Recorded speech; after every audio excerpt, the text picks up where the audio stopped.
Salut à tous, c'est Leader Optimus. Aujourd'hui on se retrouve pour une vidéo un peu spéciale que vous avez déjà dû cerner le sujet si vous avez vu le titre de la vidéo, ce qui est mieux. C'est donc une vidéo qui parlera du top 10 des acquisitions dans ma collection de l'année 2014. Donc quand je parle de l'année 2014, je ne prends pas en compte Noël 2014, vu que cette vidéo sortira avant, et par contre je prends en compte le Noël 2013. Et donc à partir de Noël 2013 jusqu'à fin décembre 2014. Donc ce top 10 est juste fait dans l'ordre chronologique. J'y ai mis les Transformers et autres figurines que je trouvais qui avaient apporté le plus à ma collection, ou alors sur lesquelles j'avais fait le plus de bons coups en fait en les achetant. Donc voilà, c'est à peu près tout ce que j'ai à dire sur ce top 10. Et on va démarrer par un Transformers que j'adore, hein, comme tous les Transformers que j'ai eu à Noël 2013, c'est le Generations Springer. Donc le Generation Springer, c'est celui qui a apporté les triple changers dans ma collection, suivi d'assez près par Blitzwing, que je n'ai pas mis dedans parce qu'il est un petit peu moins bien que les autres. Donc Springer, je le trouve super dans ces trois modes, ils ont fait vraiment un bon boulot dessus. Donc ça a été mon premier triple changer, je l'adore. Je sais pas trop quoi dire dessus, tellement il est réussi. Ça faisait déjà, quand je l'ai eu, ça faisait quelques mois que je le voulais. Et j'ai pas été déçu. Donc maintenant, passons au deuxième que j'ai eu aussi à Noël 2014. Attendez. Voilà. C'est-à-dire Soundwave. Generations Voyager lui aussi. C'est mon premier Soundwave de ma collection, le deuxième étant le Beast Hunters Legends. Donc lui, ça m'a apporté mon Soundwave, justement parce que ça faisait longtemps que je voulais un Soundwave. N'ayant pas eu le Dark of the Moon, j'ai pas pu profiter d'avoir un Soundwave dans ma collection, donc j'ai dû attendre le Generations, qui est lui aussi magnifique avec ses gimmicks, avec ses cassettes. Enfin, ses datadiscs, mais voilà, j'ai que Soundwave, mais j'espère peut-être un jour avoir les autres, pourquoi pas. Son mode véhicule, je trouve, c'est assez sympathique qu'ils en aient trouvé un, enfin c'est plutôt bien, ça reprend donc le jeu Fall of Cybertron. Voilà, j'aime bien ce jouet, c'est pour ça qu'il est dans ce top 10, il apporte un petit peu plus dans ma collection. Ensuite, on va passer à un Transformers que j'ai eu vers janvier 2014 et que j'ai donc eu un peu de mal à terminer vu que c'est un combiner. C'est le Legions Abominus. Attendez que je les prenne tous.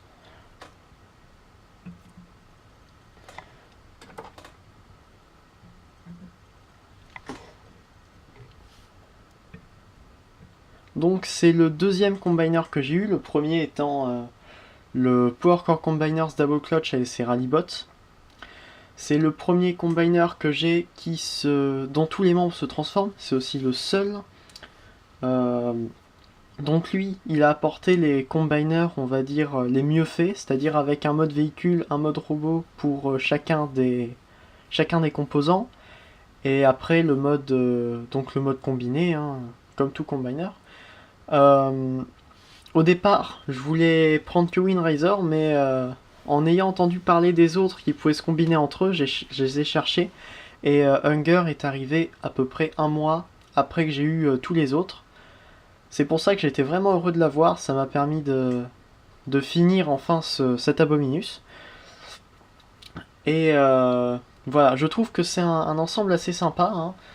Même si au final ça peut revenir assez cher si on prend tous les Legions à part. Mais c'est un ensemble assez sympa, je trouve, j'aime bien ça. Le fait qu'ils aient imaginé comme ça un combiner dans une gamme où on n'en voit pas spécialement. Enfin, je sais pas si on en voit dans la série Beast Hunters, j'ai pas à regarder. Mais voilà, je trouve que c'est super sympa en même temps d'avoir repris un combiner qui est pas très... qui est pas très repris et pas très connu non plus.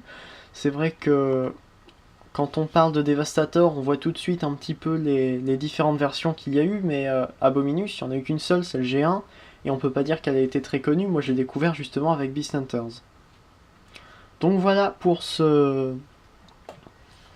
celui-là. Bon, lui c'est le troisième, hein, il compte que pour un seul, vu que c'est Abominus et pas chacun des composants, sinon ça aurait été un top 15. Mais j'ai pas eu spécialement assez de figurines pour faire un top 15. Donc voilà. Maintenant on va passer à la troisième figurine, qui n'est pas un Transformers, c'est d'ailleurs le seul non Transformers que j'ai eu, que j'ai mis dans ce top 10. C'est le Metaltech 01 Grandizer. Donc lui c'est celui qui a porté les non Transformers à ma collection. Je l'ai eu vers février 2014. Et c'est la première vraiment figurine de collection que j'ai dans ma collection justement. Parce que j'ai eu Megatron Alternity, dont je vais peut-être faire une review un jour, ça se pourrait, mais j'attends un petit peu. Donc voilà, c'est une figurine super articulée, super bien faite, avec quelques accessoires. Franchement, elle est super bien. J'ai pas beaucoup d'autres trucs à dire. Ça faisait assez longtemps que je cherchais un Goldorak pour mettre dans ma collection, parce que quand même, je pouvais pas passer à côté. Mais voilà, il a rejoint ma collection comme ça assez rapidement. Cette figurine est vraiment sympa. Donc maintenant, le cinquième que j'ai eu vers mars, je crois. Ça doit être ça, mars 2014. Première.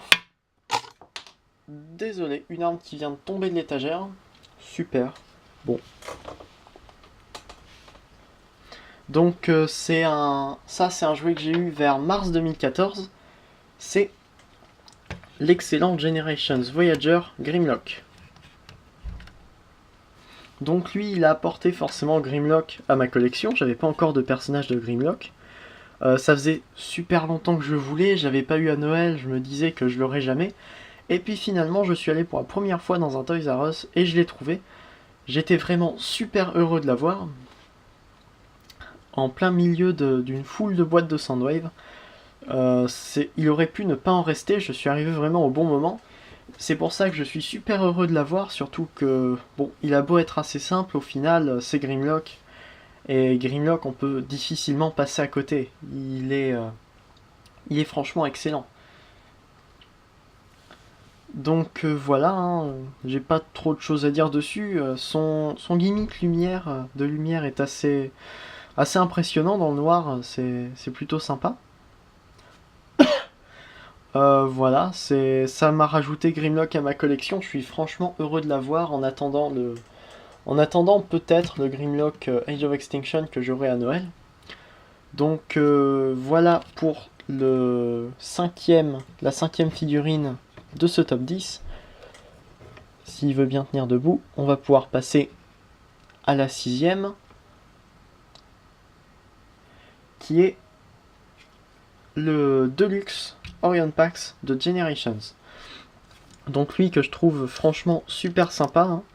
C'est le premier Orion Pax, c'est le seul sûrement pendant encore bien longtemps de ma collection.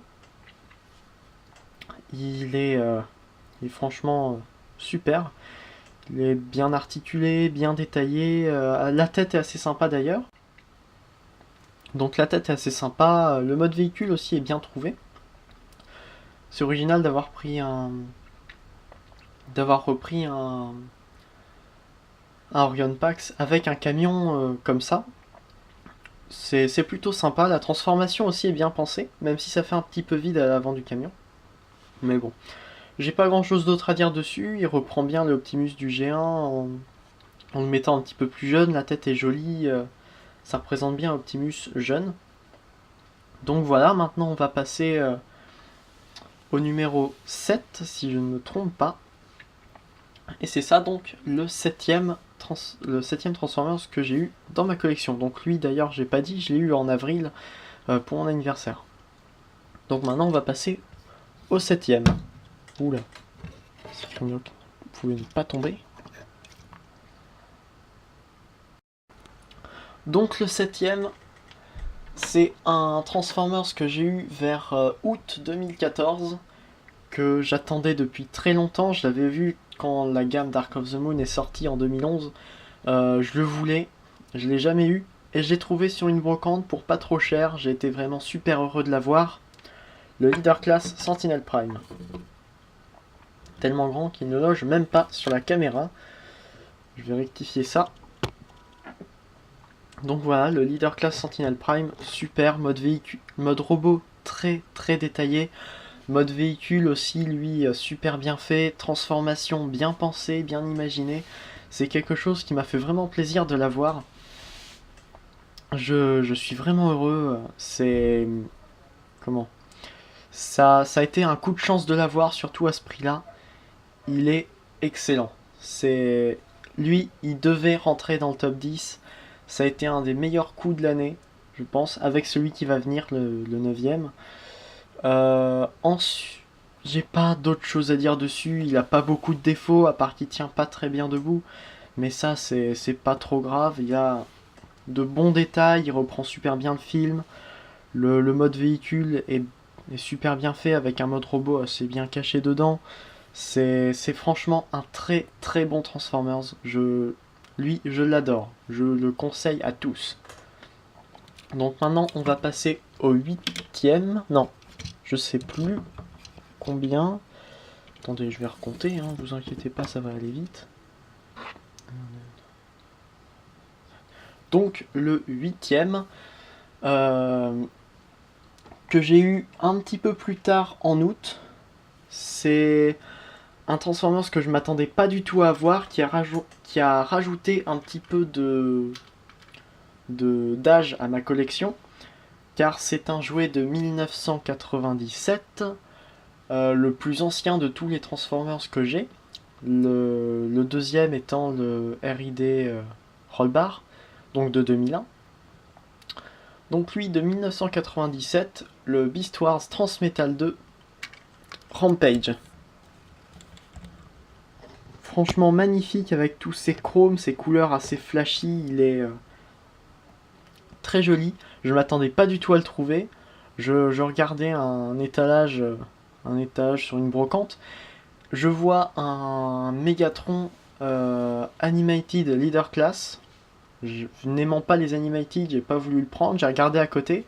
J'ai vu ça, je me suis demandé un petit peu si c'était un Transformers. Et quand j'ai vu Rampage marqué sur un des côtés, ici, je me suis dit oui, c'est bien un Transformers. J'ai demandé le prix, j'ai eu un super bon prix avec la boîte. État quasiment neuf. Seule chose, la boîte est un petit peu défoncée et il manque les armes. Mais sinon, c'est franchement un super bon coup que j'ai eu là. J'ai eu beaucoup de chance. Et j'ai pas souvent beaucoup de chance dans les brocantes, je trouve pas souvent des choses. Mais quand je trouve des choses, je sais pas comment je fais pour me débrouiller à avoir des choses, franchement, à des bons prix. C'est super. Donc, ce Transformers là a rajouté beaucoup dans ma collection, puisque c'est le premier Beast Wars. C'est aussi le premier Transformers avec des chromes que j'ai eu.